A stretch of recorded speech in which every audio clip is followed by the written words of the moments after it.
Maya had always worked harder than anyone. As a single mother of two, she knew that every day was a battle. Every paycheck she earned meant stability for her children, and she fought relentlessly to maintain that balance between her professional and personal life. The job at Larson Co had been her lifeline for years. She had poured her energy into every task, from answering emails to managing high-stakes projects, always with a smile. Her manager, Mr. Larson, was a sharp businessman, distant yet fair. Or at least, that's what she thought. Then, one rainy afternoon, it all came crashing down. "Maya, I'm afraid I have to let you go," Mr. Larson said, his voice flat, his gaze unblinking. Maya froze. Her heart pounded in her chest as if it were trying to break free. She hadn't seen this coming, not from someone she had worked so hard for. I don't understand," she stammered. "I've given everything to this company. I know." Mr. Larson cut her off, his tone cold. "But the company is downsizing and, well, you've been a bit too distracted lately. Family issues, I assume." Maya felt a lump form in her throat. How dare he? He knew about her struggles. He knew about her sick mother, her child's school struggles. Yet here he was, using her situation as an excuse to discard her. The humiliation burned as she left the office that day. She couldn't help but wonder how she would tell her children. How could she explain that their security was now hanging by a thread? Months passed. Maya scrambled for jobs, sending out dozens of resumes every day, but nothing stuck. Every rejection letter cut deeper than the last. She was a mother, yes, but she was also a woman with dreams. A woman who had worked hard, who deserved respect. But as the bills piled up and her savings dwindled, her hope began to slip away. Then came the phone call. "Hello, is this Maya? This is Mr. Larson from Larson Co." His voice, once indifferent, now trembled slightly. "I need your help. We're in a tough spot. You were the best employee we ever had. I need you to come back.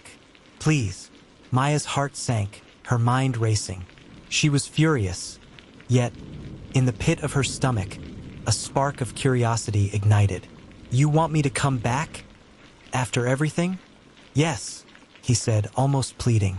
"The company is in trouble. I misjudged you, and I'm sorry.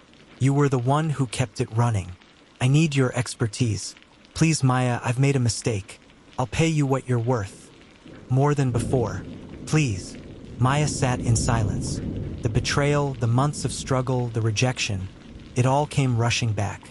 This man, who had tossed her aside like trash, now begged for her help.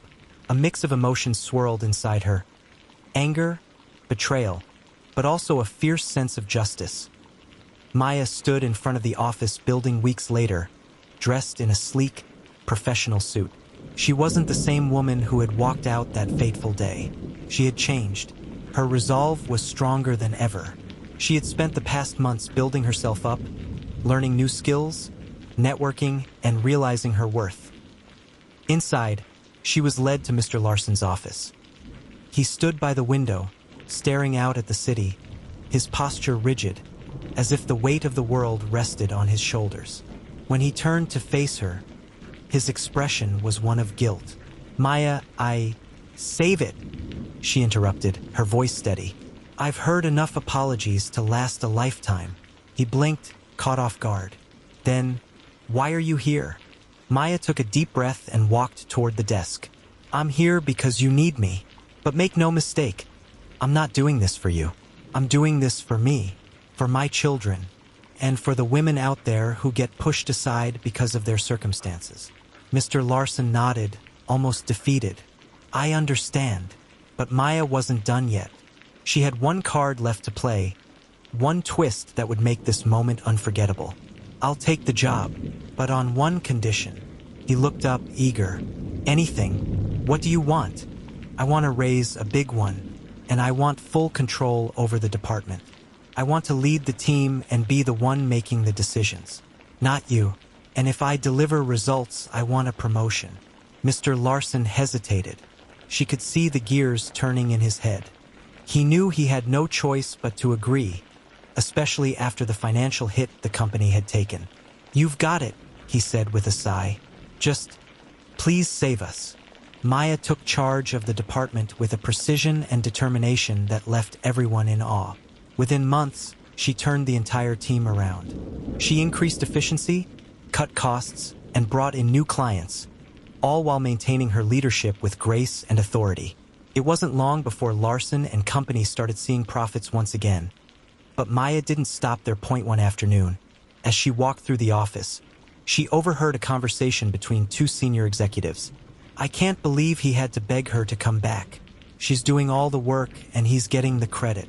It's like he's trying to prove something. He fired her, then begged for her help. What a joke." Maya smiled to herself. She had already planned her next move.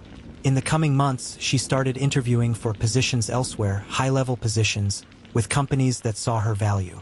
She wasn't just a mother. She was a force to be reckoned with. When the time came, she handed in her resignation with a flourish. Mr. Larson was shocked, his face drained of color. "Maya, please, what's going on? I thought we were past this." "We were," she replied coolly. "But now I've proven what I can do. I'm not staying in a place that doesn't appreciate me. You'll be just fine without me. You've got the best team. Led by me, of course."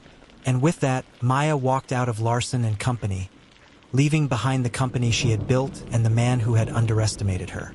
Months later, as Maya sat in her new office, she reflected on everything she had been through: the betrayal, the struggle, and the ultimate victory.